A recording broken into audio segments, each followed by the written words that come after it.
So hey guys, how are you all doing?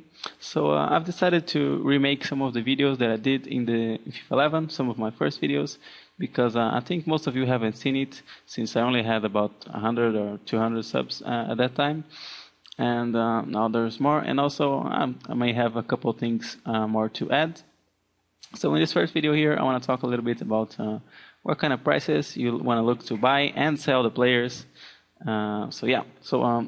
Both of these prices, they're very connected, and the way I see them is, first thing when you want to do before you buy a player is you want to figure out how much you want to sell him for.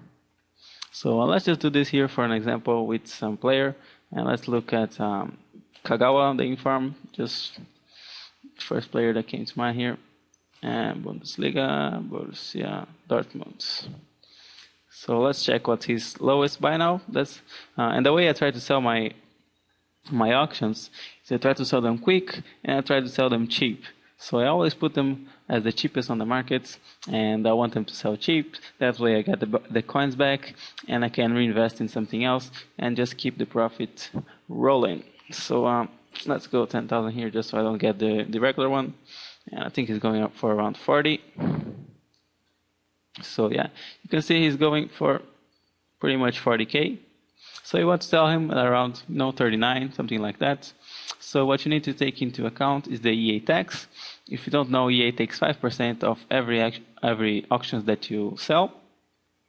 So 5%, I'm going to give you a couple ways, a little bit of math here to take away the 5%.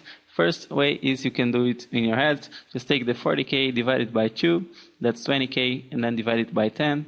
That's 2k, so that means when you sell a player for 40k, you will get 38k back because you will lose 2k.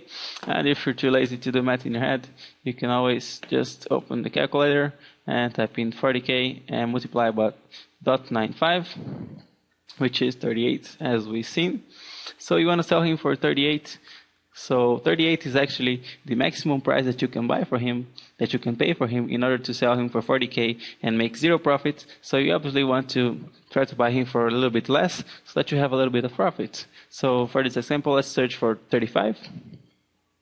If there is any for less than 35. So here there's one for 2 hours. There's not going to be too much right now because it's pretty late at night. So there's not too many auctions in the market. So you can see nothing too special here. So now let's search for Di Maria. I always find it easier to remember the inform players because that's always the players that I search the most. So Di Maria here from Real Madrid. And let's check about 140k, I think. Let's put 30 here so we don't get the regular version. And see, this one is a good one, but you can see 135, 134. So I probably want to sell him around 130. And that will give me about 6.5k tax. So if I can pick him up for less than 120 or something like that, that will probably be a good profit. So this one, I'll add him to my watch list as well. Let's see if there's any other ones for less than 120. So let's check here. See, there's another one for 4 minutes left, so I'll definitely bid on this. This one already added. And let's see if there's any other one. So I think this is it. So I'm going to try to bid on these guys, and then I'll let you know how it goes. So out of those 3 Di Marias that I added to my watch list, I actually ended up picking up one of them for 120,000. And a little bit later, I sold him for 129,000. So that gives us a nice little 2.k profit. So not too bad for while you're shooting a video. And also a few people have been asking me if I have any sort of bidding strategies. And I think the most important thing you need to realize about this is that you're going to get outbid a lot, and out of all the stuff that you add to your watch list, you're not going to win them all. You're only going to win a few of them. So this is why I try to add a lot of stuff to my watch list. That way a few of them will slip by, they'll go unnoticed because people will be busy bidding on other stuff or playing a game or whatever. So you're not going to win all of the bids, all of the auctions that you add to your watch list. So I think that's the most important thing. But as far as when the bidding comes down to it, I just basically try to conserve my bid tokens. So what I try to do is I bid at the 15 seconds because that way it doesn't reset the timer. And also I try to bid on the last second. That way if other people want to outbid each other, I don't have to waste my bid tokens. And I'll let them outbid each other until they're done. So another thing that could maybe help a little bit, if let's say if a player is going for really lower than his real price. So maybe you should throw in a bid of about halfway his price. So that way it will attract less attention, and potentially there will be fewer bidders when it comes down to the money time. So now moving on to the selling. As I said before, I like to put my auction as the cheapest on the market. So, but if the player is in a good formation, I will individually check for that formation. So mainly 4-1-2-1-2 or 4-4-2, sometimes 4-3-3. So these three I think are the most popular formations. So if the player is in that formation, I will make sure when I put it up, it is the cheaper on that formation.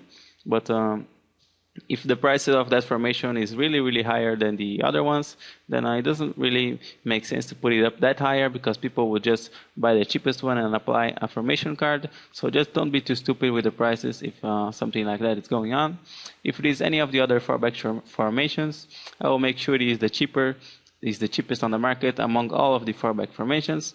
And if it is a 3 or 5-back formation, I will just make it the cheapest overall on the market.